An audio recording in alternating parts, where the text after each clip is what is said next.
Hey guys, welcome back to Pudubrews. I'm Howie along with Claude and ChatGPT. If you're into coffee and AI, you're in the right place. Stick around.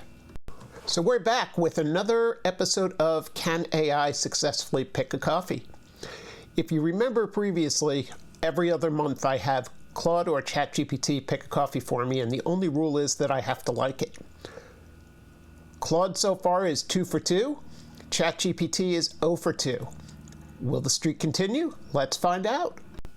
So a quick reminder of the rules is I prompt the AI to say, pick a coffee that I would like. There are only 2 rules. One, I have to like it, and the second is I have to be able to get it. And the one that Claude picked this month was a washed processed Kenya Kibingo Estate from Onyx Coffee Lab with tasting notes of blackberry, sweet lemon, black cherry, and yellow pear. I remember picking this up and I asked it, I said, are you sure? Because you are currently undefeated. Do you want to continue on? And it insisted this is the one for you. Did it work? Let's take a look at how we brewed this. So I brewed this coffee a number of different ways. I brewed it about 10 days off roast in the Oria 01. I brewed it in the X Bloom. I brewed it in the UFO brewer. I turned it into an OXO soup.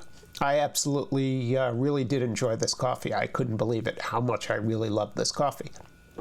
Then as a side note, I took it with me on a trip to see how it would fare in my travel bag. And lo and behold, I get to the hotel and I forgot a kettle. So I figured, hey, I'll just warm up the water using one of the coffee machines in the room. It turns out that this particular type of coffee machine requires you to use the pod and it will not operate without the pod. So what do? Well, good thing I brought the OXO with me. The OXO actually is capable of making cold brew, a 5-minute cold brew. If you look at the OXO, oh, OXO, is there anything you can't do? So I ended up making a wonderful cold brew, and I was expecting it to taste like garbage. I tasted it, and it was amazing. It actually was really, really good, and I still don't know if that was a result of the brewer or a result of the fact that I really like this coffee. I guess we'll never know. So Claude is now 3 for 3, ChatGPT is 0 for 2. Let's see what ChatGPT has to say in its defense of why ChatGPT is unable to find a coffee that I like. All right, let me just say it. Claude picks one coffee, and it somehow survives hot brew, cold brew, immersion, travel brew, and whatever that soup thing was.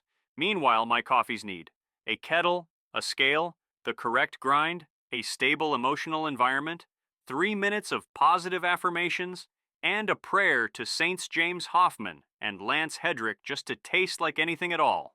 So yes, Claude is 3-0. You're very proud. He's very smug. Everyone's thrilled. But let's be honest, he's winning because he keeps picking coffees with the structural integrity of a Marvel villain. When I pick in December, I'm going for something he can't brute force with acidity alone. Enjoy your Kenya. I'm planning my comeback arc. So again, we see here that the AI is perfectly capable of picking a coffee that I like. We'll see what happens next month where ChatGPT tries to redeem himself and get off of the winless streak here. Anyway, let's take a look at a roast from ChatGPT and a like and subscribe from Claude, and we'll see you next time on Pudubrews. Thanks for tuning in. You said you had questions. Based on your reaction to this coffee, the only question you should be asking is why Claude has your taste buds held hostage. Remember to like and subscribe. Otherwise, Howie will take me on another business trip and brew my next coffee with whatever he finds in the hotel room. I can't watch that happen twice. So please, do the right thing.